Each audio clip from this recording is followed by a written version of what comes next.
ಮನೆ 2 ಭಾಗ ಆಗುತ್ತೆ. 2 vs 6 ಅವಮಾನಗಳಾಗ್ತಾವ. ಹೋರಾಡಿ ಯಾವತ್ತು ಅದೇ ಬಾಯಿಗಳಿಂದ ನಾವು ಹೊಗಳಿಸ್ಕೋತೀವಲ್ಲ, ಅಲ್ಲೇ ಗೆಲುವಿನ ಪ್ರಾರಂಭ. ಈ ಸೀಸನ್ ಕೊನೆಯ ಕಿಚ್ಚನ ಚಪ್ಪಾಳೆ ಅಶ್ವಿನಿ ಅವರು ಕಿಚ್ಚನ ಜೊತೆ ಕಾರ್ಯಕ್ರಮದಲ್ಲಿ ಕಿಚ್ಚ ಅವರು ಅಶ್ವಿನಿ ಮತ್ತೆ ಧ್ರುವಂತ್ ಅವ್ರನ್ನ ಸಿಕ್ಕಾಪಟ್ಟೆ ಹೊಗಳಿದ್ದಾರೆ. ಅಷ್ಟೇ ಅಲ್ಲ, ಅವರು ಈ ವಾರ ಆಡಿದಂತಹ ಆಟಕ್ಕೆ ಸಿಕ್ಕಾಪಟ್ಟೆ ಮೆಚ್ಚುಗೆಯನ್ನ ವ್ಯಕ್ತಪಡಿಸಿದ್ದಾರೆ.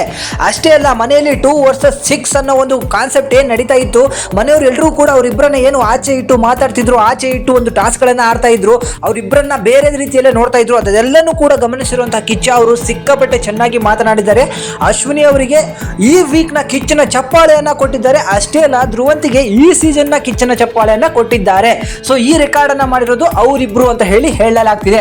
ಅಷ್ಟೇ ಅಲ್ಲ, ಅವರಿಬ್ಬರಿಗೆ ಸಿಕ್ಕಾಪಟ್ಟೆ ಅವಮಾನ ಮಾಡಿದಂತಹ ಗಿಲ್ಲಿ ಅವರಿಂದನೇ ಅವರಿಬ್ಬರಿಗೂ ಸನ್ಮಾನ ಮಾಡಿಸುವಂತ ಕೆಲಸವನ್ನ ಮಾಡಿದ್ದಾರೆ. ಅದು ಕೂಡ ಕಿಚ್ಚನ ಚಪ್ಪಾಳೆ ತಗೊಂಡಿರುವಂತಹ ಅಶ್ವಿನಿ ಅವರ ಫೋಟೋವನ್ನ ಓಪನ್ ಮಾಡಿದ್ದು ಗಿಲ್ಲಿ ಅವರು, ಹಾಗೆ ಅವರಿಗೆ ಹಸ್ತಾಂತರ ಮಾಡಿದ್ದು ಕೂಡ ಗಿಲ್ಲಿ ಅವರು.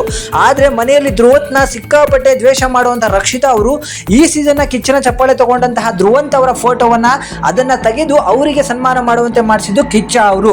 ಸೊ ಮನೆಯಲ್ಲಿ ಏನೇ ಆಗ್ಲಿ ಯಾರೇ ಆಗ್ಲಿ ತಮ್ಮ ಹಠ ಛಲವನ್ನ ಬಿಡದೆ ಆ ಟಾಸ್ಕ್ ಅಲ್ಲಿ ಇಟ್ಟಿದಂತಹ ಫೋಕಸ್ ಅನ್ನ ಗಮನಿಸಿದಂತಹ ಕಿಚ್ಚ ಸುದೀಪ್ ಅವರು ಅಶ್ವಿನಿ ಅವ್ರನ್ನ ಸಿಕ್ಕಾಪಟ್ಟೆ ಹೊಗಳ್ತಾರೆ.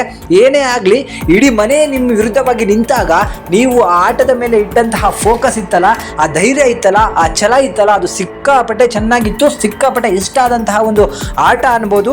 ಇಂತಹ ಆಟವನ್ನು ಆಡಿದಂತಹ ನಿಮಗೆ ಈ ಒಂದು ವಾರದ ಹಾಗೂ ಈ ಒಂದು ಸೀಸನ್ ನ ಕೊನೆಯ ಕಿಚ್ಚನ ಚಪ್ಪಾಳೆನ ಕೊಡ್ತೀನಿ, ತಗೊಳ್ರಿ ಅಂತ ಹೇಳಿ ಕಿಚ್ಚ ಅವರು ಚಪ್ಪಾಳೆ ತರ್ತಾರೆ.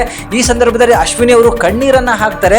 ಸೊ ಇವರೆಲ್ಲರೂ ಕೂಡ ನನಗೆ ಕೆಳಗೆ ಹಾಕಿ ತುಳಿಬೇಕಾದ್ರೆ, ಕೆಳಗೆ ಹಾಕಿ ಮಾತಾಡಬೇಕಾದ್ರೆ ನನಗೆ ಎಲ್ಲೋ ಒಂದ್ ಕಡೆ ಹುಮ್ಮಸ್ ಬರ್ತಾ ಇತ್ತು. ನಾನು ಅತ್ಯಂತ ಸ್ಟ್ರಾಂಗ್ ಆಗ್ತಾ ಇದ್ದೆ. ಆ ಒಂದು ಸ್ಟ್ರಾಂಗ್ನೆಸ್ ನನ್ನನ್ನು ಈ ವಾರದಲ್ಲಿ ಎಲ್ಲರೂ ಕೂಡ ಉತ್ತಮನ ಕೊಟ್ಟರು, ಕಿಚ್ಚನ ಚಪ್ಪಾಳೆಯನ್ನ ಕೊಟ್ಟರು.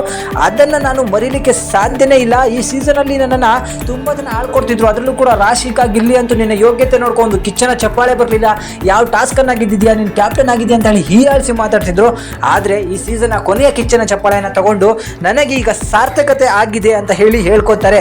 ಅಷ್ಟೇ ಅಲ್ಲ, ಧ್ರುವಂತ್ ಅವರು ಕೂಡ ಹೇಳ್ತಾರೆ, ಎಲ್ಲೋ ಒಂದು ಕಡೆ ಇಂಡಿವಿಜುವಲ್ ಆಗಿ ಆಡದೆ, ಒಬ್ಬನೇ ಆಡದೆ, ಯಾರಿಗೂ ಕೂಡ ತಲೆ ಕೆಡಿಸ್ಕೊಳ್ದೆ, ಎಷ್ಟೇ ಯಾರೇ ಏನೇ ಮಾತಾಡಿದ್ರು ನಂತನವನ್ನ ಬಿಟ್ಕೊಡದೆ ಆಡಿದ್ದೀನಿ, ಅದಕ್ಕೆ ಇವತ್ತು ಸಿಕ್ಕಂತಹ ರಿಸಲ್ಟ್ ಇದು ಸರ್ ಅಂತ ಹೇಳಿ ಇಬ್ರು ಕೂಡ ಕೆಳಗಡೆ ನಮಸ್ಕಾರವನ್ನ ಮಾಡ್ತಾರೆ, ಕಣ್ಣೀರನ್ನ ಹಾಕ್ತಾರೆ. ಏನೇ ಆಗ್ಲಿ, ನಾವು ಆಡುವಂತಹ ಆಟ ಫೋಕಸ್ ಆಗಿದ್ರೆ, ನಮ್ಮ ಧೈರ್ಯ, ನಮ್ಮ ಗತ್ತು ಗಮ್ಮತ್ತು ಯಾವತ್ತು ನಮ್ಮ ಜೊತೆಗಿದ್ರೆ ಅದನ್ನ ಯಾರು ಗುರುತಿಸ್ಬೇಕು ಅದನ್ನ ಗುರುಸ್ತಾರೆ. ಅದಕ್ಕೆ ಸಿಗ್ಬೇಕಾದಂತಹ ಪ್ರತಿಫಲ ಸಿಕ್ಕೇ ಸಿಗುತ್ತೆ. ಟಾಸ್ಕ್ ಅಂತ ಬಂದಾಗ ಇವತ್ತು ಅಶ್ವಿನಿ ಆಡಿರುವಂತಹ ಆಟವನ್ನು ನೋಡ್ಕೊಂಡು ಹೋದ್ರೆ ಮನೆಯಲ್ಲಿ ಇನ್ನು ಉಳಿದಂತೆ ಎಲ್ಲರೂ ಕೂಡ ಅವರ ಹಿಂಬಾಲಕರಾಗೇ ಇರ್ತಾರೆ. ಯಾಕಂದ್ರೆ ಅಶ್ವಿನಿ ಅಷ್ಟು ಸ್ಟ್ರಾಂಗು, ಅಂತಹ ಮಹಿಳೆಯನ್ನ ನಾವು ಬಿಗ್ ಬಾಸ್ ಸೀಸನ್ಗಳಲ್ಲೇ ನೋಡಲಿಕ್ಕೆ ಸಾಧ್ಯ ಇಲ್ಲ. ಇದರ ಬಗ್ಗೆ ನಿಮಗೆ ಏನಿಸುತ್ತೆ ಕಮೆಂಟ್ ಮಾಡಿ ತಿಳಿಸಿ. Thank you.